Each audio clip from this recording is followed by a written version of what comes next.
3 months after the divorce, her blonde sister knocked at my door.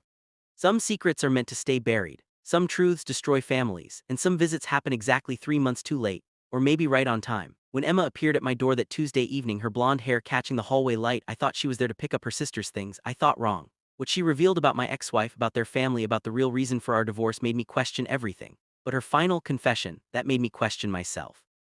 Dear Narrative Hub customer, before you get lost in this epic adventure, I have one big favor to ask. Statistics have shown us that most of our customers have not yet subscribed to this channel. Subscribe now and help us hit 1,000 subscribers to unlock even more epic tales. Thank you.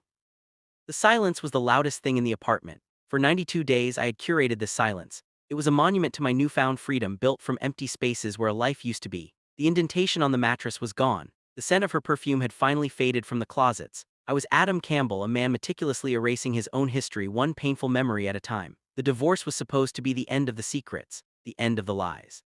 The final signature on the papers was the period at the end of a very long, very ugly sentence. Then a knock shattered the quiet. Not a loud, demanding knock, 3 soft, hesitant taps, the kind of knock that knows it's unwelcome. I froze, a glass of water halfway to my lips. My mind raced through the possibilities. A neighbor with a noise complaint? Impossible. The only noise was the hum of the refrigerator, a delivery, not at this hour. I moved to the door, my heart hammering a nervous rhythm against my ribs. There's an unspoken rulebook for divorce. Rule number 1, you stay on your side of the battlefield. Her friends, her job, her world, it's all off limits. And rule number 1A, the most important one, you stay away from the family. I looked through the peephole and my blood ran cold. I swung the door open. She stood there looking like a younger, more dangerous version of the woman who had just destroyed my life. Emma Moore, same sharp blue eyes, same determined set to her jaw, but where my ex-wife's smile was a practiced political thing, Emma's was a razor's edge. She was soaked from the autumn rain, a single leather bag slung over her shoulder. Every alarm bell in my head started screaming. Adam, she said, her voice a low, urgent whisper.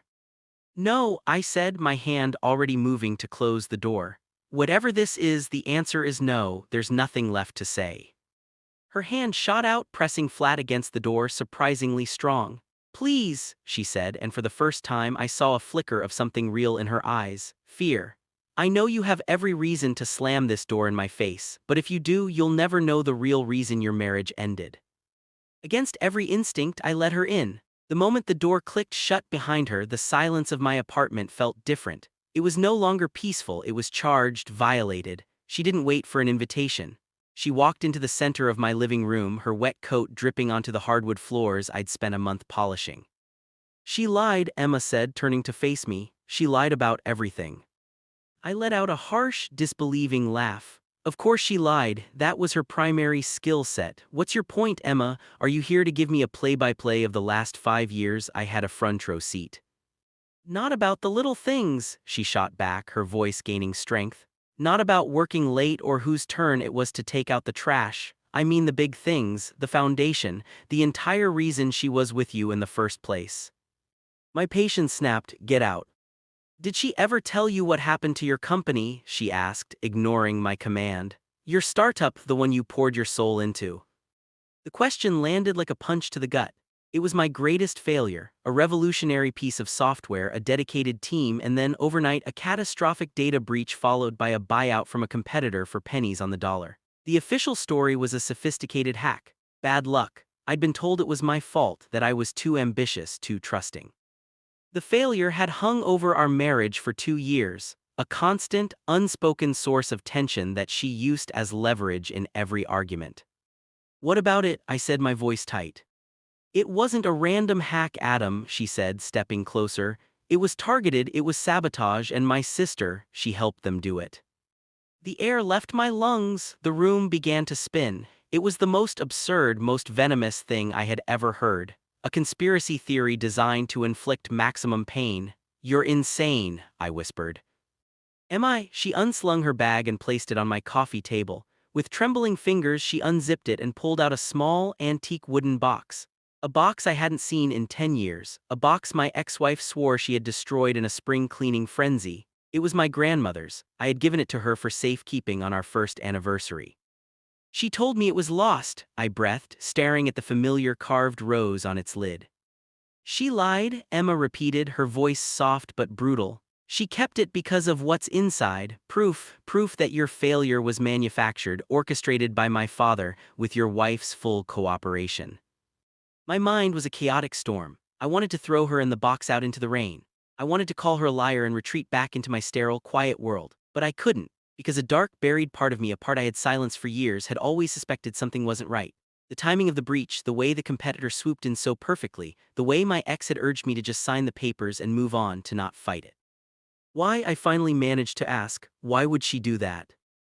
Emma's expression hardened. You have to understand my family. My father, Gregory, doesn't run a business, he runs a kingdom, and in his kingdom there are only two roles, assets and liabilities. My sister was his greatest asset, I was something else. She began to pace, the story pouring out of her in a torrent of long-suppressed bitterness. She painted a picture of two sisters pitted against each other from birth. Olivia, the perfect, obedient daughter, groomed to take over. Emma, the rebellious, impulsive one, a constant disappointment. My father saw potential in your company, she explained. Your code was revolutionary, but he didn't want to partner with you, he wanted to own you. He wanted the asset without the liability, the son-in-law he couldn't control, so he made my sister a deal. I could barely process the words, a deal. She would help his associate gain backdoor access to your servers, Emma continued, her voice devoid of emotion.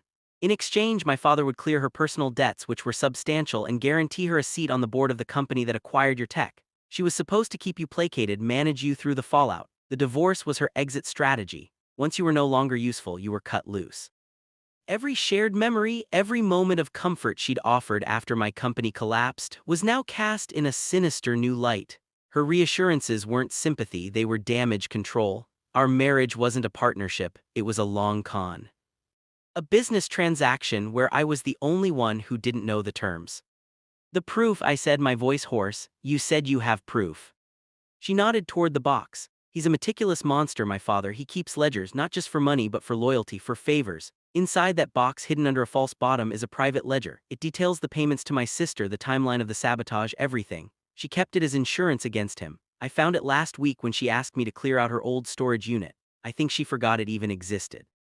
My hands shook as I reached for the box. The familiar weight of it felt alien. I ran my thumb over the latch and opened it. Inside, nestled on faded velvet, were old photographs, a string of pearls, meaningless trinkets from a life that felt like a fiction. My fingers found the slight unevenness in the velvet lining. I dug my nail in and lifted. A false bottom. Beneath it lay a thin, leather-bound book and a sheaf of folded papers. My heart pounded as I opened the ledger. It wasn't accounting, it was a diary of corruption. Names, dates, figures, and there it was, my company's name, a date 2 days before the hack, and a payment transfer to an offshore account, an account I recognized. It was the one my ex-wife had opened, she'd claimed, for a freelance design project. Next to the entry in my father-in-law's precise, arrogant script was a single damning note. Olivia handled the asset, acquisition proceeding on schedule. I was the asset. A white-hot rage, pure and absolute, burned away the last 3 months of grief and numbness. I wasn't a heartbroken man mourning a lost love. I was a victim, a pawn in a game I never even knew I was playing. They hadn't just broken my heart, they had stolen my future. I looked up at Emma, my eyes locking with hers.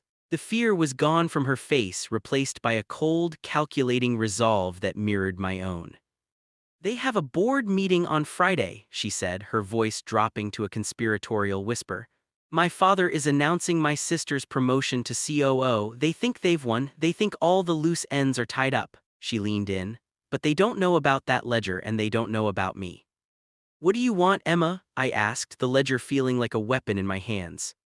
The same thing you do, she replied, a dangerous smile playing on her lips. Revenge. I want to burn it all to the ground, but I can't do it alone. The ledger is damning, but it's my word against theirs. You, on the other hand, you can corroborate the technical side. You can explain how the breach happened from the inside. You are the key.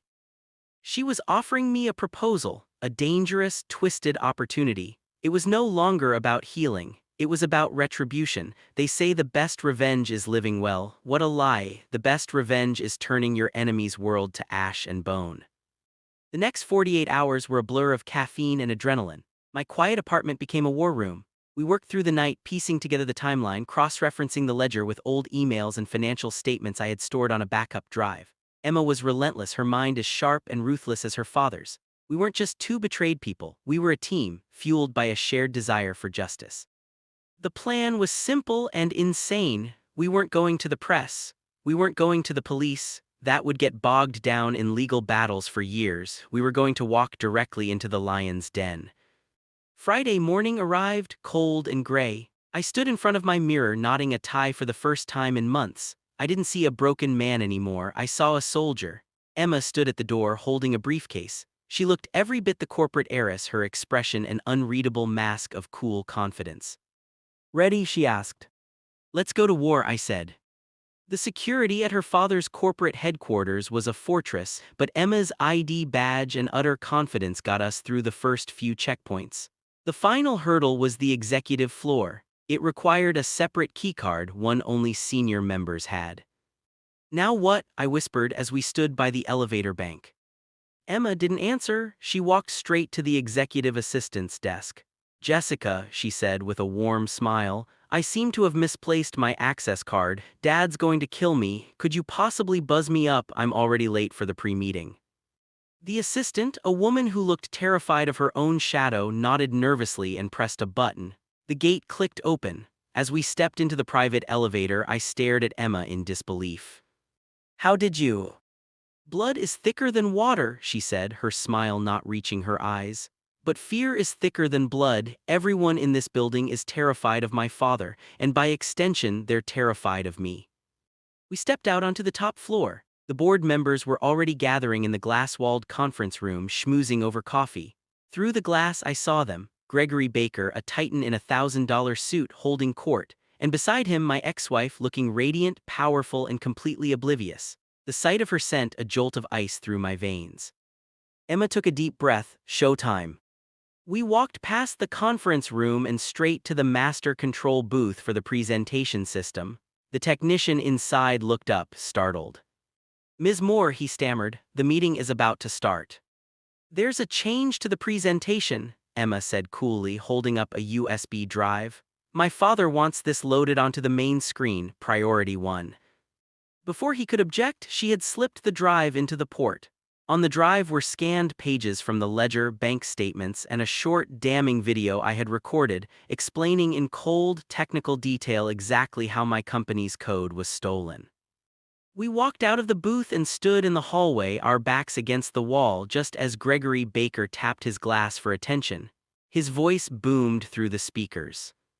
"Good morning. As we move into a new quarter, it is my distinct pleasure to announce the appointment of our new Chief Operating Officer." Emma looked at me, her eyes glittering with anticipation. She reached over and squeezed my hand. Her fingers were ice cold. "Wait for it," she whispered. Gregory beamed. "Please join me in congratulating my daughter." And on the massive screen behind him, the image of the company logo dissolved, replaced by a high-resolution scan of his own ledger, with the entry about me circled in red. The silence in the boardroom was absolute, a collective intake of breath. Then chaos, phones lit up, people were standing, shouting, pointing at the screen. My ex-wife's face was a mask of pure horror, her skin ghastly pale, her eyes darted around the room and finally landed on us standing in the hallway. The look of betrayal in her eyes was almost comical, betrayal from her. Gregory's face turned a shade of purple I had never seen before. He bellowed for security, but it was too late.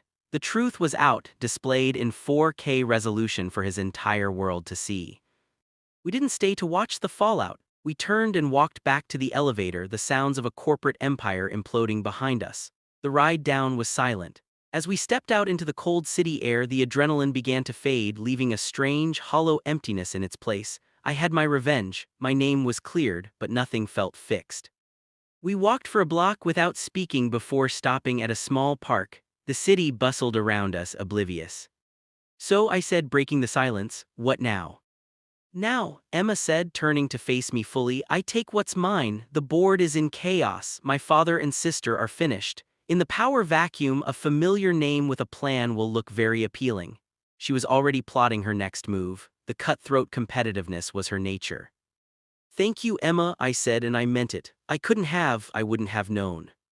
"I didn't just do it for you, Adam," she said softly, her blue eyes searching mine. The hardened corporate raider was gone, replaced by the vulnerable woman I'd first seen on my doorstep. And then came her final confession, the one that made me question everything all over again. "I have to tell you something," she said, her voice barely a whisper.